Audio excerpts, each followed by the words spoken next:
Happy beautiful day to you from Belize. And you know, it is another show, Belize Talk Radio, here in the Central American country of Belize. And what are we talking about? Well, we're talking about Belize, aren't we? As we always do.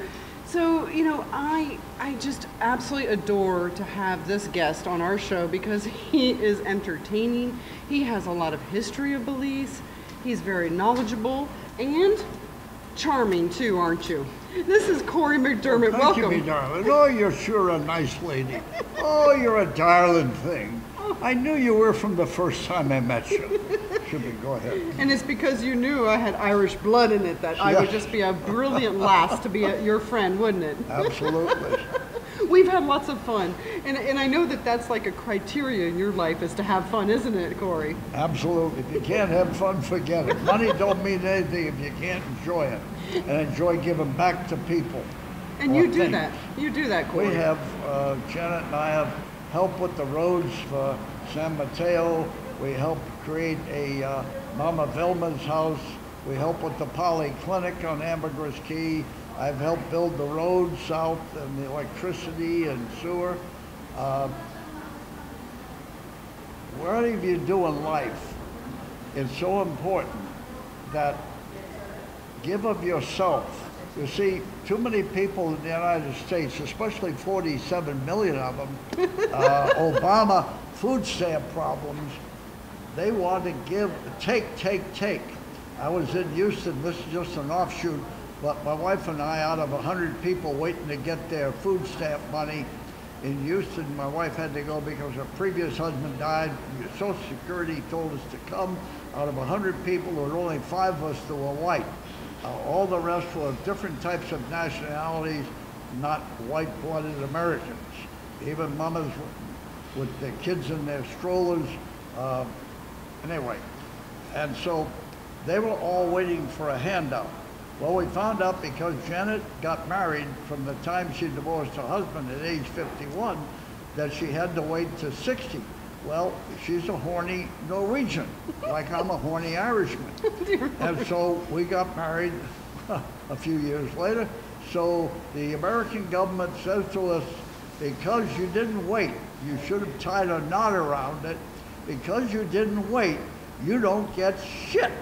That's a beep beep. That's a bleep bleep. All these other people get 15 to 2,000 a month, not doing a thing, not giving back any of it for sure. Because whatever, if you give to those type of people, they ain't going to give you back.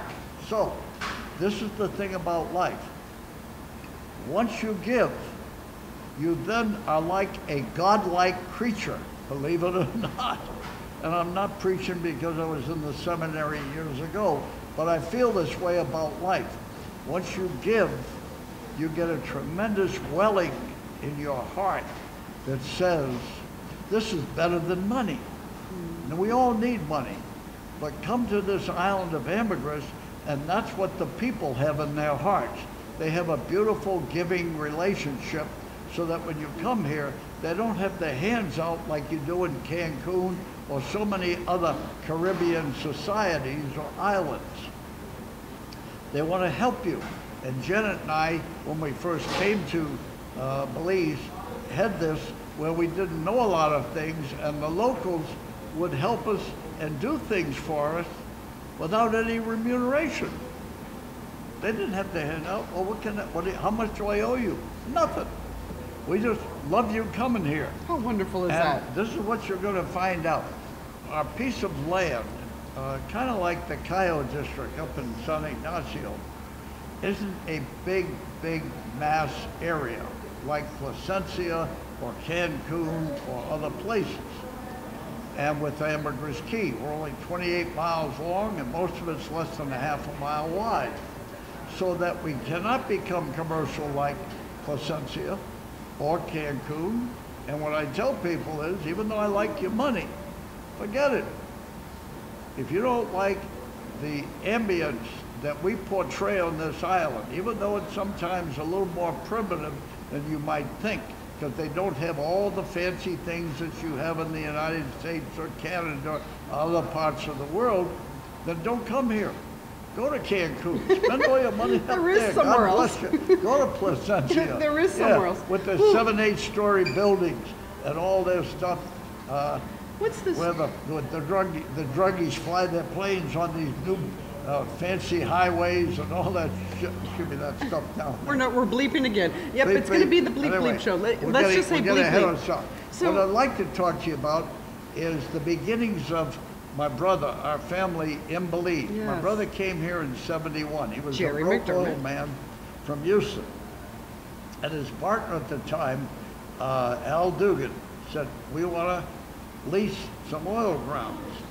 So Jerry came down, worked with the ministers, and went out to this little island of 600 people and rented a little room and then walked around the island, and there was a little, like a hotel called, that one of the Blake's relatives owned. It was 4 rooms, a couple of bathrooms.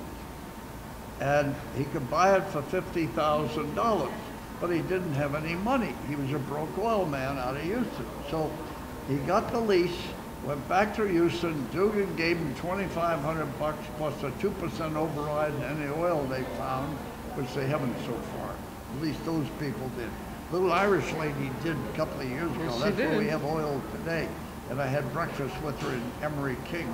Anyway, Jerry comes back with the $2,500, gives it to the Blake gal named Cooper, Jim Blake's sister, and keeps working it, and has these little cabanas, little huts, gets people from all over the world, and they come to, and they say, my God, this is heaven, this is paradise.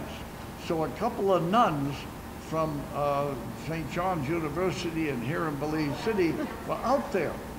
And the 2 nuns were staying at Jerry's little cabanas. And they said, this is paradise. Why don't you call it the Paradise Hotel?